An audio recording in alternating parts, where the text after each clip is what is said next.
ಚಿಕ್ಕಬಳ್ಳಾಪುರ ಗ್ರಂಥಪಾಲಕರ ಆತ್ಮಹತ್ಯೆ, ಜಿಲ್ಲೆಯಲ್ಲೂ ಪ್ರತಿಭಟನೆ, ಮನವಿ ಸಲ್ಲಿಸಿದ ಸಂಘಟನೆಗಳು. ಚಿಕ್ಕಬಳ್ಳಾಪುರ ಜಿಲ್ಲೆಯ ಗ್ರಂಥಪಾಲಕರ ಆತ್ಮಹತ್ಯೆ ಪ್ರಕರಣವನ್ನ ಖಂಡಿಸಿ ಅರಿವು ಕೇಂದ್ರ ಗ್ರಂಥಾಲಯ ಪಾಲಕರ ಕ್ಷೇಮಾಭಿವೃದ್ಧಿ ಸಂಘವು ಜಿಲ್ಲಾ ಪಂಚಾಯಿತಿ ಮುಖ್ಯ ಕಾರ್ಯನಿರ್ವಹಣಾಧಿಕಾರಿಗಳಿಗೆ ಮನವಿ ಸಲ್ಲಿಸಿದೆ. ಸೇಡಂ ತಾಲೂಕಿನ ಮೊಳೇಖೇಡ ಗ್ರಾಮ ಪಂಚಾಯಿತಿಯಲ್ಲಿ ಗ್ರಂಥಪಾಲಕರೊಬ್ಬರ ಆತ್ಮಹತ್ಯೆ ಮಾಡಿಕೊಂಡ ಘಟನೆ ಹಿನ್ನೆಲೆಯಲ್ಲಿ ಈ ಪ್ರತಿಭಟನೆಗಳು ನಡೆದಿವೆ. ಈ ದುರ್ಘಟನೆಯು ಕೇವಲ ಒಂದು ಸ್ಥಳಕ್ಕೆ ಸೀಮಿತವಾಗಿಲ್ಲ, ಬದಲಾಗಿ ಚಿಕ್ಕಬಳ್ಳಾಪುರ ಜಿಲ್ಲೆಯಲ್ಲೂ ಇದೇ ರೀತಿಯ ಸಮಸ್ಯೆಗಳು ಮುಂದುವರಿಯುತ್ತಿವೆ ಎಂದು ಸಂಘಟನೆಗಳು ಆರೋಪಿಸಿವೆ. ಜಿಲ್ಲಾಧ್ಯಕ್ಷ ಅಶ್ವಥ್ ಮತ್ತು ಸಂಘದ ಸದಸ್ಯರು ಮುಖ್ಯ ಕಾರ್ಯನಿರ್ವಹಣಾಧಿಕಾರಿಗಳನ್ನು ಭೇಟಿ ಮಾಡಿ ಗ್ರಂಥಪಾಲಕರ ವಿವಿಧ ಸಮಸ್ಯೆಗಳನ್ನು ವಿವರಿಸಿದರು. ಪಂಚಾಯಿತಿ ಅಭಿವೃದ್ಧಿ ಅಧಿಕಾರಿಗಳು ಸಮಯಕ್ಕೆ ಸರಿಯಾಗಿ ವೇತನ ಪಾವತಿಸುತ್ತಿಲ್ಲ, ದಿನಪತ್ರಿಕೆ ಮತ್ತು ಸ್ವಚ್ಛತಾ ಬಿಲ್ಲುಗಳನ್ನು ಬಿಡುಗಡೆ ಮಾಡುತ್ತಿಲ್ಲ ಎಂದು ಅವರು ದೂರಿದರು.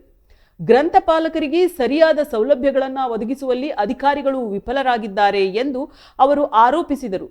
ಗ್ರಂಥಪಾಲಕರ ಸಂಕಷ್ಟಗಳನ್ನು ವಿವರಿಸಿದ ಜಿಲ್ಲಾಧ್ಯಕ್ಷ ಅಶ್ವಥ್, ಗ್ರಂಥಪಾಲಕರು ಕಡಿಮೆ ವೇತನದಲ್ಲಿ ಕೆಲಸ ಮಾಡುತ್ತಾರೆ, ಆದರೆ ಅವರಿಗೆ ಸರಿಯಾದ ಸೌಲಭ್ಯಗಳು ಸಿಗುತ್ತಿಲ್ಲ. ಗ್ರಂಥಾಲಯಗಳ ನಿರ್ವಹಣೆ ಮತ್ತು ಅಭಿವೃದ್ಧಿಗೆ ಸರ್ಕಾರ ಹೆಚ್ಚಿನ ಗಮನ ಹರಿಸಬೇಕು ಎಂದು ಹೇಳಿದರು. ಇನ್ನು ಅನೇಕ ಸದಸ್ಯರು ಗ್ರಂಥಪಾಲಕರ ಸಮಸ್ಯೆಗಳನ್ನು ಅಧಿಕಾರಿಗಳ ಮುಂದೆ ತೆರೆದಿಟ್ಟರು. ಜಿಲ್ಲಾ ಪಂಚಾಯಿತಿ ಮುಖ್ಯ ಕಾರ್ಯನಿರ್ವಹಣಾಧಿಕಾರಿಗಳು ಗ್ರಂಥಪಾಲಕರ ಸಮಸ್ಯೆಗಳನ್ನು ಪರಿಹರಿಸಲು ಕ್ರಮ ಕೈಗೊಳ್ಳುವುದಾಗಿ ಭರವಸೆ ನೀಡಿದ್ದಾರೆ. ಈ ಕುರಿತು ಶೀಘ್ರದಲ್ಲೇ ಸೂಕ್ತ ನಿರ್ಧಾರ ಕೈಗೊಳ್ಳಲಾಗುವುದು ಎಂದು ಅವರು ತಿಳಿಸಿದ್ದಾರೆ. ಸರ್ಕಾರ ಗ್ರಂಥಪಾಲಕರ ಹಿತರಕ್ಷಣೆಗಾಗಿ ಸೂಕ್ತ ಕ್ರಮ ಕೈಗೊಳ್ಳಬೇಕೆಂದು ಸಂಘಟನೆಗಳು ಒತ್ತಾಯಿಸಿವೆ.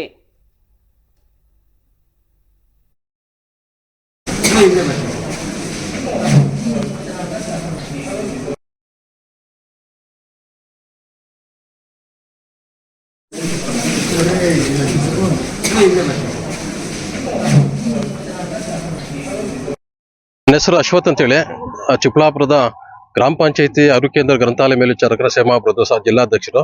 ಈಗ ಈ ದಿನ ನಾವು ಚಿಕ್ಕಬಳ್ಳಾಪುರ ಜಿಲ್ಲಾ ಪಂಚಾಯತಿಗೆ ಬಂದಿರೋ ಉದ್ದೇಶ ಏನಂದ್ರೆ, ಚಿಕ್ಕಬಳ್ಳಾಪುರದ ಜಿಲ್ಲಾ ಪಂಚಾಯತಿಯ ಮಾನ್ಯ ಮುಖ್ಯ ಕಾರ್ಯನಿರ್ವಹಣಾಧಿಕಾರಿಗಳಿಗೆ ಮನವಿ ಕೊಡಲು ಬಂದಿದ್ದೀವಿ. ಯಾಕೆ ಮನವಿ ಕೊಡಲು ಬಂದೀವಿ ಅಂದ್ರೆ, ನಮ್ಮದೇ ಮೇಲ್ವಿಚಾರಕರು ಗುಲ್ಬರ್ಗ ಜಿಲ್ಲೆಯ ಸೇಡಂ ತಾಲೂಕಿನ ಮೊಳಕೋಡ ಗ್ರಾಮ ಪಂಚಾಯತ್ ಗ್ರಂಥಾಲಯ ಮೇಲ್ವಿಚಾರಕರು 6 ತಿಂಗಳಿಂದ ಸಂಬಳ ಕೊಟ್ಟಿಲ್ಲ ಉದ್ದೇಶದಿಂದ ಗ್ರಾಮ ಪಂಚಾಯತಿ ಲೈಬ್ರರಿ ಕಟ್ಟಡದಲ್ಲೇ ನೇಣು ಬಿಗಿದು ಆತ್ಮಹತ್ಯೆ ಮಾಡ್ಕೊಂಡಿದ್ದಾರೆ. ಆ ಒಂದು ಉದ್ದೇಶ ಇಟ್ಕೊಂಡು ಈಗ ರಾಜ್ಯದಂತ ಅವ್ರದೇ ಸಮಸ್ಯೆ ಇಲ್ಲ, ರಾಜ್ಯದ ಎಲ್ಲಾ ಮೇಲ್ವಿಚಾರಕರು ಅದೇ ಸಮಸ್ಯೆ ಆಗಿದೆ. ಯಾಕಂದ್ರೆ ಸಂಬಳ ಬಂದು 3 ತಿಂಗಳಾದ್ರೂ 4 ತಿಂಗಳಾದ್ರೂ 6 ತಿಂಗಳಾದ್ರೂ ಸ್ಯಾಲರಿ ಕೊಡ್ತಾ ಇಲ್ಲ. ಪಂಚಾಯತಿ ಅಭಿವೃದ್ಧಿ ಅಧಿಕಾರಿಗಳಾಗ್ಬೋದು, ಪಂಚಾಯತಿ ಅಧ್ಯಕ್ಷರಾಗ್ಬೋದು, ಸಂಬಳ ಕೊಡಿದ್ರೆ ಕಿರುಕುಳ ಕೊಡ್ತಾ ಇದ್ದಾರೆ. ನಾವು ಅದನ್ನೇ ನಂಬ್ಕೊಂಡು ಜೀವನ ಮಾಡುವಂತವ್ರು. ಈಗ ಸರ್ಕಾರದಿಂದ ಬರೀ 12,000 ರೂಪಾಯಿ ಮಾತ್ರ ಸಂಬಳ ಕೊಡ್ತಾ ಇದ್ದಾರೆ. ಮಿಕ್ಕಿದ್ದು 6,000 ರೂಪಾಯಿ 7,000 ರೂಪಾಯಿ ಗ್ರಾಮ ಪಂಚಾಯತಿ ಸೆಸ್ ಅಮೌಂಟ್ ತಗೊಳ್ಳಿದ್ದು ಆದೇಶ ಮಾಡಿದ್ದಾರೆ. ಗ್ರಾಮ ಪಂಚಾಯತಿ ಎಲ್ಲ ಸೆಸ್ ಅಮೌಂಟ್ ಕೊಡುವಂತದ್ದು ಈಗ ನಮ್ಮ ಅಕೌಂಟ್ಗೆ ಆಗ್ತಾ ಇದ್ದಾರೆ.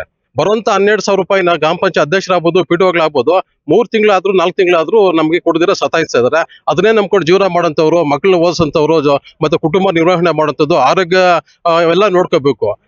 ಸಕಾಲ ಟೈಮಿಗೆ ಸಂಬಳ ಕೊಡದಿದ್ದು ತುಂಬಾ ಕಷ್ಟ ಆಗಿದೆ. ಆ ಒಂದು ಇದನ್ನ ನೊಂದ್ಬಿಟ್ಟು ನಮ್ಮ ಸಹೋದ್ಯೋಗಿಯವರು ಸಾವಿತ್ರಮ್ಮ ಅಂತೇಳಿ ಭಾಗ್ಯವತಿ ಅಂತೇಳಿ ಅವರು ನೇಣು ಬಿಗಿದು ಆತ್ಮಹತ್ಯೆ ಮಾಡ್ಕೊಂಡಿದ್ದಾರೆ. ಅದನ್ನ ಖಂಡಿಸಿ ನಾವು ನಮ್ಮ ಜಿಲ್ಲೆಯ ಎಲ್ಲಾ ಮೇಲ್ವಿಚಾರಕರ ಪರವಾಗಿ ಇದನ್ನ ಚಿಕ್ಕಬಳ್ಳಾಪುರ ಜಿಲ್ಲಾ ಪಂಚಾಯತಿಯ ಸಿಒ ಸರ್ಗೆ ಒಂದು ಮನವಿ ಕೊಡಲು ಬಂದಿವಿ. ಅದೇ ರೀತಿ ನಮ್ಮ ಜಿಲ್ಲೆಯಲ್ಲಿ ಕೂಡ ಕೆಲವು ಸಮಸ್ಯೆಗಳಿದೆ. ಸಂಬಳದ ವಿಳಂಬ ಆಗ್ಬೋದು, ಶುಚಿತ್ವ ಭತ್ಯೆ ಆಗ್ಬೋದು, ಪೇಪರ್ ಬಿಲ್ ಕೊಡದಿರಬಹುದು. ಈಗ ಪೇಪರ್ ಬಿಲ್ ತಿಂಗಳಿಗೆ 1,000 ರೂಪಾಯಿ ಮಾಡಿದ್ದಾರೆ, ಶುಚಿತ್ವ ಭತ್ಯೆ 1,000 ರೂಪಾಯಿ ಮಾಡಿದ್ದಾರೆ. ಯಾವುದೇ ಪಿಡಿಒಗಳು ನಮ್ಗೆ ಕೊಡ್ತಾ ಇಲ್ಲ. ಅದನ್ನ ಪಿಡಿಒಗಳು 1,000 ರೂಪಾಯಿ ಶುಚಿತ್ವ ಬಿಲ್ ಕೊಡ್ತಾ ಇಲ್ಲ, ಪೇಪರ್ ಬಿಲ್ ಕೆಲವು ಪಂಚಾಯತ್ ಕೊಡ್ತಾನೆ ಇಲ್ಲ.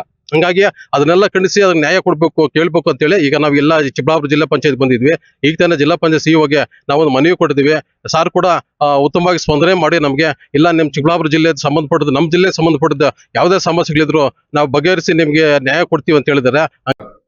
ಪ್ರಗತಿ ಪರಿಶೀಲನಾ ಸಭೆಯನ್ನು ಮಾನ್ಯ ಅಧ್ಯಕ್ಷರ ಅಧ್ಯಕ್ಷತೆಯಲ್ಲಿ ನಾವು ಎಲ್ಲ ತಾಲೂಕು ಮಟ್ಟದ ರಿವ್ಯೂನ ಮಾಡಿದ್ವಿ. ಪಂಚ ಗ್ಯಾರಂಟಿ ಯೋಜನೆ ಹೇಗೆ ಪಂಚಾಯತಿ ಮಟ್ಟದವರೆಗೆ ಎಲ್ಲ ಅದರ ಮಾಹಿತಿ ಹೋಗಿದೆ. ಹಾಗೆ ಈ ಗೃಹಲಕ್ಷ್ಮಿ ಇರ್ಬೋದು, ಬೇರೆ ಯಾವುದೇ ಯೋಜನೆಯಲ್ಲಿ ಯಾರಾದ್ರೂ ಮನೆ ಒಡತಿ ತೀರ್ಕೊಂಡು ಆ ಮನೆಗೆ ಏನಾದ್ರು ಬರದೇ ಇರುವಂಥದ್ದು ಯಾವ್ದಾದ್ರು ಪ್ರಕರಣಗಳಿದ್ದಲ್ಲಿ ಅದನ್ನ ಪಂಚಾಯತಿ ಮಟ್ಟದಿಂದ ನಮ್ಮ ಫುಡ್ ಇನ್ಸ್ಪೆಕ್ಟರ್ಗಳಿಗೆ, ಆರೋಗ್ಯ ಇಲಾಖೆ, ಹಾಗೆ ನಮ್ಮ ಅಂಗನವಾಡಿ ಟೀಚರ್ಗಳು, ಮಹಿಳಾ ಮಕ್ಕಳ ಕಲ್ಯಾಣ ಇಲಾಖೆಗೂ ನಾವು ಒಂದು ಸ್ಪಷ್ಟ ನಿರ್ದೇಶನ ಕೊಟ್ಟಿದ್ದೀವಿ. ಯಾರ್ಯಾರು ಈ ತರ ಮನೆ ಒಡತಿ ತೀರ್ಕೊಂಡಿದ್ದಾರೆ ಅದನ್ನ ಇಮಿಡಿಯೇಟ್ಲಿ ಯಾರು ನೆಕ್ಸ್ಟ್ ಮನೆ ಒಡತಿ ಇದ್ದಾರೆ ಅವ್ರಿಗೆ ಶಿಫ್ಟ್ ಆಗೋ ತರಕ್ಕೆ ಯಾವ್ಯಾವ ತರ ಪೂರಕ ಸಪೋರ್ಟ್ಗಳನ್ನ ಕೊಡಬೇಕು ಅದಕ್ಕೆ ನಮ್ಮ ಇಲಾಖೆಯವರು ಸಪೋರ್ಟ್ ಕೊಟ್ಟು ಅವರಿಗೆ ಯೋಜನೆಯ ಏನು ಫಲಾನುಭವಿ ಹೋಗ್ತಾ ಇದೆ ಅದನ್ನ ಯಾವುದೇ ಮಟ್ಟಕ್ಕೆ ತಡೆ ಆಗದೆ ಇರೋ ತರ ಸ್ಟೆಪ್ಸ್ ತಗೊಳ್ಬೇಕು ಅನ್ನೋದ್ರ ಬಗ್ಗೆ ನಾವು ತಿಳಿಸಿದ್ದೀವಿ. ಹಾಗೆ ಈ ಶಕ್ತಿ ಯೋಜನೆ ಬಗ್ಗೆ ನಾವು ಚರ್ಚೆ ಮಾಡಿದಾಗ ಕೆಲವು ಕಡೆಗಳಲ್ಲಿ ಏನು ಟ್ರಿಪ್ಗಳು ಇರ್ಬೋದು ಅಥವಾ ಶೆಡ್ಯೂಲ್ಗಳು ಸ್ವಲ್ಪ ಟೈಮಿಗೆ ಕರೆಕ್ಟಾಗಿ ಹೋಗ್ತಾ ಇಲ್ಲ ಅನ್ನೋದನ್ನ ಕೆಲವು ಸದಸ್ಯರುಗಳು ಅದನ್ನ ಪ್ರಸ್ತಾಪಿಸಿದರು. ಅದ್ರ ಬಗ್ಗೆನೂ ಸೂಕ್ತ ಕ್ರಮ ಕೈಗೊಳ್ಳಲು ನಮ್ಮ DC KSRTC ಅವರಿಗೂ ನಾವು ತಿಳಿಸಲಾಗಿದೆ. ಹಾಗೆ ಬೇರೆ ಬೇರೆ ಫಲಾನುಭವಿ ಯೋಜನೆಗಳು ಈ ನಮ್ಮ ಯುವ ನಿಧಿ ಯೋಜನೆಯಲ್ಲಿ ಇನ್ನೂ ಗ್ರಾಮೀಣ ಮಟ್ಟದಲ್ಲಿ ಹಲವಾರು ಯುವಕರಿಗೆ ಇದ್ರ ಬಗ್ಗೆ ಸ್ಪಷ್ಟವಾದ ನಿರ್ದೇಶನ ಹಾಗೂ ಹೇಗೆ ಅಪ್ಲೈ ಮಾಡೋದ್ರ ಬಗ್ಗೆ ಸ್ಪಷ್ಟ ಇನ್ನೂ ಮಾಹಿತಿ ಇಲ್ಲ ಅನ್ನೋದ್ರ ಬಗ್ಗೆ ಪ್ರಸ್ತಾಪನೆ ಆಯಿತು. ಸೊ ಈ ತರ ಯಾರ್ಯಾರು ಬಾಕಿ ಉಳ್ಕೊಂಡಿದ್ದಾರೆ ಅದನ್ನ ನಮ್ಮ ಪಂಚಾಯತಿ ಮಟ್ಟದಲ್ಲೇ ಪೋಸ್ಟರ್ಗಳನ್ನ ಹಚ್ತೀವಿ.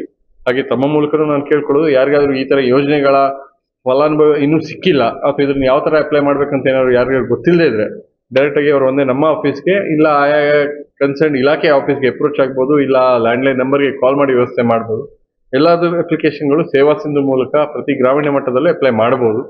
ಸದ್ಯದಲ್ಲೇ ನಮ್ಮ ಪಂಚಾಯತಿ ಮಟ್ಟದಲ್ಲೂ ಇದ್ರ ಬಗ್ಗೆ ನಾವು ಒಂದು ದೊಡ್ಡ ಮಟ್ಟದ ಅವೇರ್ನೆಸ್ ಕಾರ್ಯಕ್ರಮ, ಯಾರ್ಯಾರು ಮಿಸ್ ಔಟ್ ಆಗಿದ್ದಾರೆ ಅವ್ರಿಗೆ ಒಂದು ಅವ್ರನ್ನ ಎನ್ರೋಲ್ ಮಾಡೋ ಒಂದು ಕಾರ್ಯಕ್ರಮವನ್ನು ತೆಗೆದುಕೊಳ್ಳೋದಕ್ಕೂ ಒಂದು ನಿರ್ದೇಶನ ಕೊಟ್ಟಿದ್ದಾರೆ. ಅದ್ರ ಪ್ರಕಾರ ನಾವು ಒಂದು ಡಿಸಿಷನ್ ಮುಂದೆ ಮಾಡ್ಕೊಳ್ಳೋದು.